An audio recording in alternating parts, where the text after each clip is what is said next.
Cemre mulai berakting menjadi korban yang paling tersakiti di depan Emir. Kemudian Raihan mencoba memberitahu keluarga Tarhun soal kejahatan Cemre yang telah meracuni Suna dengan narkoba. Namun Cemre terus bertindak seperti korban agar tidak ada yang mempercayai ucapan Raihan, ditambah dukungan Suna pada Cemre membuat Raihan semakin terpojok. Kemudian Raihan menantang Suna untuk tes darah ke rumah sakit. Suna pun setuju lalu mengancam Raihan untuk menanggung konsekuensi jika ucapannya tidak terbukti. Raihan mencoba meyakinkan Emir sekali lagi soal kejahatan Cemre. Namun Emir malah menyalahkan Raihan atas semua masalah yang merusak kedamaian keluarga. Kemudian Suna pergi ke rumah sakit ditemani Emir untuk membuktikan fitnah kakak iparnya. Sementara itu Cemre terlihat ketakutan sampai meminta teman dokternya untuk mengubah laporan hasil tes Suna, namun ditolak mentah-mentah oleh temannya. Hikmet melihat kegelisahan Cemre yang membuatnya curiga. Dia menjadi satu-satunya orang yang mempercayai Raihan karena dia tahu jika Raihan tidak akan bertindak tanpa alasan. Tak lama kemudian Suna pulang memberi informasi soal hasil tes yang akan siap besok hari. Keesokan harinya keluarga Tarhun menyaksikan hasil tes Suna yang membuktikan bahwa ucapan Raihan tidak terbukti. Sementara itu Cemre sangat senang karena berhasil merayu temannya untuk mengubah hasil tes itu. Kemudian Raihan berdoa kepada Tuhan agar membantunya dalam mengungkap kebenaran, lalu tak butuh waktu lama Raihan mendapat petunjuk dari surat yang dia temukan. Raihan sangat terkejut setelah menyadari bahwa orang yang memasang jebakan perselingkuhan adalah Cemre. Kemudian Raihan mencoba berbicara pada Emir soal surat yang dia temukan, namun kepercayaan Emir telah hancur sehingga percuma saja untuk Raihan memberi informasi soal jebakan Cemre. Raihan bertanya-tanya siapa penulis surat itu sehingga pergi ke kantor untuk mencari tulisan yang sama, lalu menemukan tulisan milik Kafidan yang persis dengan surat itu. Kemudian Emir memergoki Raihan lalu bersikeras mencari tahu apa yang dilakukan istrinya di kantor. Namun Raihan menegaskan bahwa dia tidak harus menjelaskan apapun karena kepercayaan Emir kepadanya sudah hancur. Setelah mendapat petunjuk, Raihan memutuskan menemui Kafidan untuk membantu membongkar kejahatan Cemre dengan menceritakan semua masalah keluarganya. Kafidan pun setuju membantu Raihan dengan imbalan mendapatkan kembali kepercayaan putranya. Kemudian Kafidan mengancam Cemre dengan surat yang dia tulis dan menakut-nakutinya dengan kejahatan yang akan segera terungkap. Seketika Cemre menjadi sangat panik sampai menggeledah rumah untuk menemukan surat yang ditulis Kafidan. Keesokan harinya Kafidan datang ke rumah Tarhun untuk menepati janjinya pada Raihan. Namun sayangnya Emir tidak bisa melupakan kejahatan ibunya pada Raihan sehingga tidak mau mendengar penjelasan apapun darinya. Sementara itu Raihan sangat kesal karena Kafidan tidak menceritakan jebakan perselingkuhan yang dilakukan Cemre pada Emir. Namun Kafidan menarik kata-katanya karena dia telah bersekutu dengan Cemre. Mereka telah membuat kesepakatan untuk menyingkirkan Raihan dan membuat Kafidan kembali pulang dengan menggunakan Suna. Sekarang rencana Raihan membongkar kejahatan Cemre menjadi bumerang untuk dirinya sendiri, ditambah Kafidan tidak mau mengakui surat yang dia tulis. Sementara itu Emir sangat kesal karena Raihan mencoba memaksanya untuk memaafkan ibunya atas semua kejahatan yang dilakukan Kafidan pada istrinya. Kemal menemukan Narin berbicara secara rahasia dengan seseorang di telepon sampai membuatnya curiga. Kemudian Kemal mengikuti Narin ke rumah yang dia singgahi lalu mendapat fakta bahwa Narin bukan nama aslinya. Sementara itu Talas yang baru saja bebas dari penjara mencoba membunuh Kemal untuk balas dendam atas kematian putrinya. Kemudian Kemal mencari identitas Narin di sosial media dan menemukan situs tentang pernikahan. Seketika Kemal menjadi sangat khawatir atas tindakan Narin yang akan berpengaruh pada kasus hak asuh. Kemal pun memutuskan untuk memberi gaji sebagai imbalan mengurus keluarganya setelah mengetahui hubungan cinta yang dijalin istrinya dengan pria tua demi uang. Namun Narin menolak tawaran Kemal karena dia sukarela membantunya dalam memenangkan kasus hak asuh. Raihan memutuskan menyerah untuk membuktikan kejahatan sampai membenarkan semua perkataan Emir kepadanya. Kemudian Raihan pergi meminta maaf pada Suna atas keputusan yang dia ambil untuk keselamatannya. Namun Suna pergi karena tidak ingin mendengar penjelasan apapun dari Raihan. Kemudian Raihan mengucapkan selamat atas kemenangan Cemre dan memberi peringatan jika suatu hari nanti semua kejahatannya akan terungkap. Sementara itu Talas sedang menyusun rencana pembunuhan Kemal dan meminta Taci untuk bergabung dengan imbalan mempertemukan Taci dengan orang tuanya. Emir melihat Raihan mengemasi barang-barangnya namun gengsi untuk bertanya ataupun menghentikan istrinya. Sementara itu Raihan menunggu dan berharap suaminya datang untuk menghentikannya.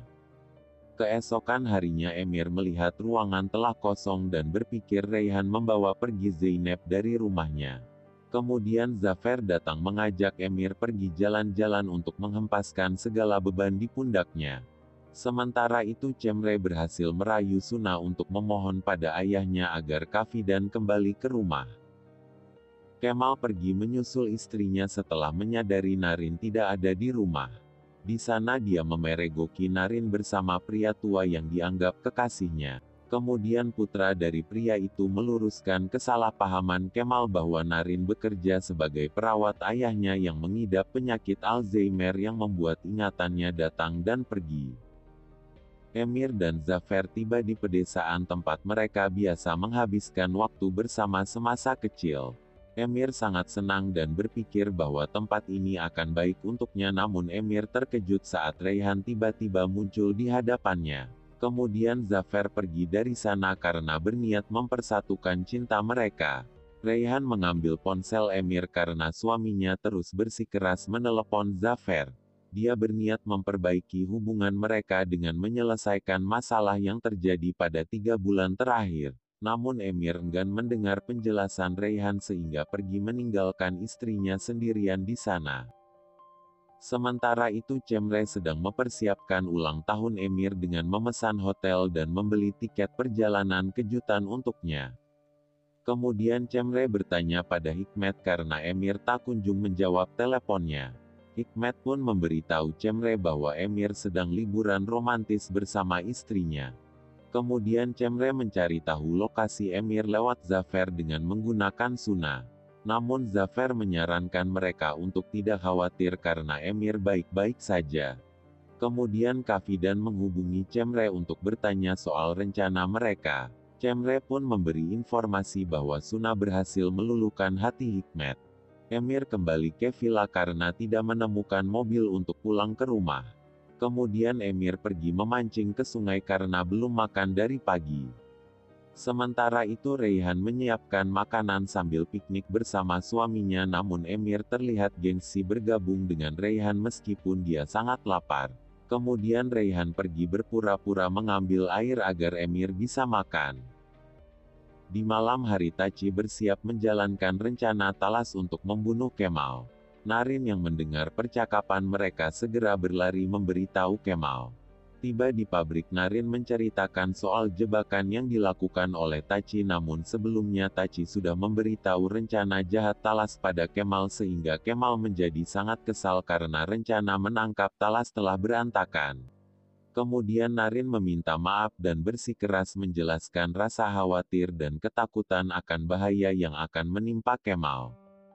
Raihan menyuruh Emir menyalakan lentera karena Raihan takut kegelapan. Kemudian Raihan menjawab telepon Cemre karena menghubungi suaminya berkali-kali. Cemre bersikeras agar Raihan memberikan ponsel Emir kepadanya. Namun Raihan menolak sehingga Cemre menjadi semakin gila apalagi mendengar suara Emir yang meminta diambilkan handuk pada Raihan. Raihan melihat Emir kedinginan sehingga membawakan kopi untuknya. Kemudian Raihan bercerita tentang masa kecilnya saat melihat bintang jatuh. Selain itu Raihan juga membuat Emir tersipu atas kata-katanya yang takut kehilangan suaminya. Ketika mereka tertidur tiba-tiba lampu mati sampai Raihan ketakutan ditambah suara-suara di sekitar yang membuatnya semakin takut. Tak lama kemudian Cemre datang melihat kondisi villa dalam keadaan gelap dan melihat Emir tidur di samping Raihan. Seketika pikiran Cemre menjadi kalut sampai membakar villa itu dengan bensin yang tersedia di halaman. Kemudian Emir bangun saat asap masuk ke dalam villa. Dia segera memadamkan api dan mengeluarkan Reyhan dari sana. Keesokan harinya Emir pergi meninggalkan Reyhan sambil menahan perasaannya atas kata-kata Reyhan semalam. Naren mencoba meminta maaf pada Kemal atas operasi yang gagal akibat dirinya. Namun respon Kemal membuat Naren kesal sampai mengatakan bahwa suaminya tidak pernah peduli dengan perasaan orang lain. Kemudian Kemal menghampiri Naren karena bersikap cuek padanya. Dia mencoba mengingatkan kondisi Masal dan meminta Naren untuk berhenti bertengkar demi kesehatan mental putrinya. Sementara itu Masal mencoba menjahili Naren dengan menjatuhkan semua pakaian ayahnya sehingga terjadi kesalahpahaman di antara mereka. Namun Naren cepat memahami jika pelaku dari perbuatan ini adalah ulah dari Masal. Hikmet datang ke rumah Kafidan setelah sekian lama istrinya menunggu. Namun Kafidan malah dimarahi karena telah menggunakan putrinya agar bisa pulang. Hikmet menegaskan bahwa kehadiran Reyhan sudah cukup untuk mengurus semua keluarganya. Mendengar posisinya tergeser membuat Kafidan murka sampai bersumpah akan balas dendam pada menantunya. Sementara itu pengacara pihak keluarga mantan istri Kemal bekerja sama dengan Talas untuk dendam pribadinya. Dia meminta Talas untuk segera menyingkirkan Kemal agar bisa memenangkan kasus hak asuh. Kemal mencegah Naren pergi mencari pekerjaan. Namun Naren memerlukan uang yang banyak untuk membeli tiket pulang ke Azerbaijan karena pernikahan mereka memiliki batas waktu sampai persidangan selesai. Kemudian Kemal memberikan amplop berisi uang namun Naren menolak sambil melemparkan semua uang itu ke wajah Kemal. Sementara itu adik Kemal bernama Oya yang baru saja pulang dari luar negeri menyaksikan pertengkaran mereka. Reyhan terbangun dari tidurnya lalu menyadari jika Emir telah pergi. Kemudian Emir datang menjemput Reyhan untuk pulang dengan mobil yang dia sewa. Di perjalanan Reyhan bersikeras untuk berbicara tentang masalah mereka. Namun Emir enggan mendengar dengan alasan marah karena Zafer dan Reyhan menjebaknya. Kemudian mobil mereka mogok karena Reyhan melakukan sesuatu pada mobilnya. Sementara itu Reyhan tidak mau menyerah untuk memperbaiki hubungan mereka meskipun Emir enggan mendengarkan.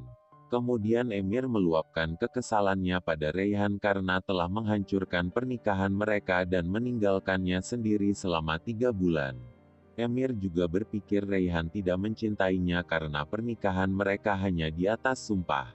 Mendengar hal itu membuat Reyhan menyadari bahwa Emir tidak akan pernah memaafkannya. Kemudian Reyhan menyatakan isi hatinya pada Emir bahwa dia tidak bisa melupakan Emir karena mencintainya.